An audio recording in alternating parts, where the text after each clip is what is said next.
In 1997, Apple Computer was weeks away from bankruptcy. Not months, weeks. The company that invented the personal computer was burning through cash so fast that employees didn't know if they'd get paid. The stock was worth so little that trading it felt like a pity investment. And then something happened that seemed completely insane at the time. Microsoft, the company that dominated everything, gave Apple $150 million just to stay alive. Why would your competitor pay you to exist? That question is the entire story of how Apple became the most valuable company in human history. And the answer might tell us something uncomfortable about how power actually works in capitalism. Let's rewind. By the mid-1990s, Apple was dying, not metaphorically. The company had invented the graphical user interface. They'd created the first commercially viable personal computer.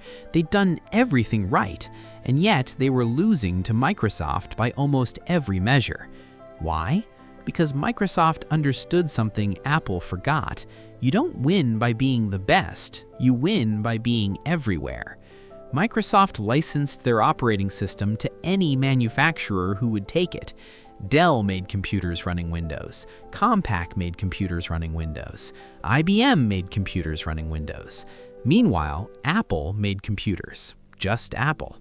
They were premium, they were elegant, and they were trapped in a tiny corner of the market, hemorrhaging money while everyone else got rich selling cheaper machines.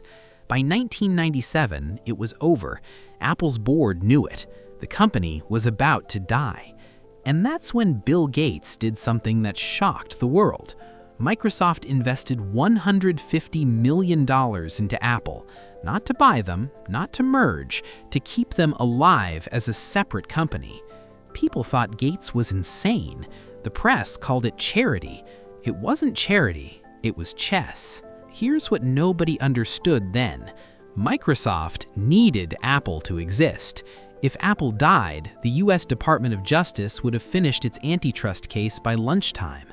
A monopoly that crushes its only competitor looks like a monopoly. A monopoly that lets its only competitor survive looks like a competitive market. Gates was literally paying for legal cover. He was buying permission to dominate. Apple took the money, they survived, and for the next 7 years they stayed exactly where they were, small, premium, stuck. Then in 2001, something changed. A failing computer company released a product called the iPod.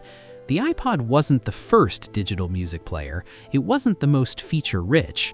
It was expensive, $399 when you could buy a competitor's player from $99. But it worked with iTunes, which Apple controlled, and iTunes worked with the iPod, which Apple controlled. It was a closed loop, a circle. You bought one Apple product, and suddenly buying another Apple product made more sense than leaving. Within 3 years, iPod sales accounted for nearly 40% of Apple's revenue. The company was printing money. But here's the thing that matters. Apple had found a new business model. They'd stopped selling computers. They'd started selling ecosystems. Now we need to talk about what happened next, because this is where it gets interesting and slightly terrifying. In 2007, Apple released the iPhone. And I know, everyone knows about the iPhone, but most people don't understand what actually happened. The iPhone wasn't a phone that happened to run apps. It was a device specifically designed to lock you into Apple's ecosystem permanently. You bought an iPhone, you used iTunes to buy music, you used the App Store to buy apps, you used iCloud to back everything up. Every single transaction flowed through Apple, and Apple took a cut, usually 30%. The iPhone was a Trojan horse for a new kind of business. It looked like a consumer product, but it was actually a toll booth. Here's the math that changed everything. When the iPhone launched, Apple's profit margin was around 10%, standard for hardware makers. But within a few years, as services revenue grew, as more people paid subscriptions and bought apps, that margin started climbing.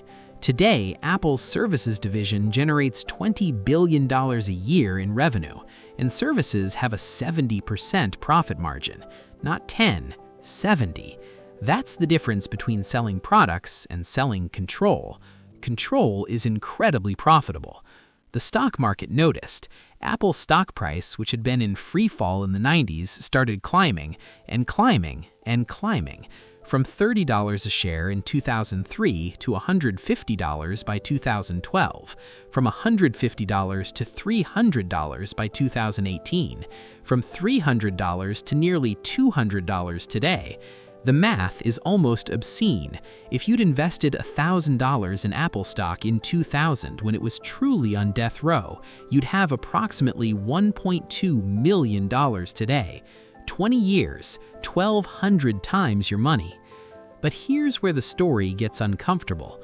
Apple's resurrection didn't just benefit investors, it created something else, a company so powerful that it gets to make the rules. When Meta wanted to track users across the web to sell ads, Apple changed iOS to block it. Meta's business model got crippled overnight. When Epic Games tried to sell apps without using Apple's App Store, and therefore without giving Apple 30%, Apple kicked them off entirely. Developers who build games have no choice. They use Apple's payment system or they don't exist on iPhones. Apple didn't invent this power. Microsoft had it first. Google has it now with Android. But power corrupts the relationship between companies and customers in ways that are hard to see until you zoom out. Right now, if you own an Apple device, you cannot easily sideload apps from outside the App Store. You cannot use a different payment system for subscriptions. You cannot repair your device without Apple authorization. You cannot transfer your data to another platform without losing services. These aren't bugs, they're features. They're the moat that Apple built around the ecosystem that made them $3 trillion in value. The question the market never asks is, at what point does a company become too powerful to operate in a free market? Here's the irony nobody talks about. In 1997, when Microsoft kept Apple alive, it was supposed to prove that markets are competitive, that the stronger competitor lets the weaker one survive. Charitable capitalism. What actually happened was Microsoft created a template. You don't kill your competitor, you let them serve a different market. You control yours, you take your cut, you build a moat, and over decades you become inevitable.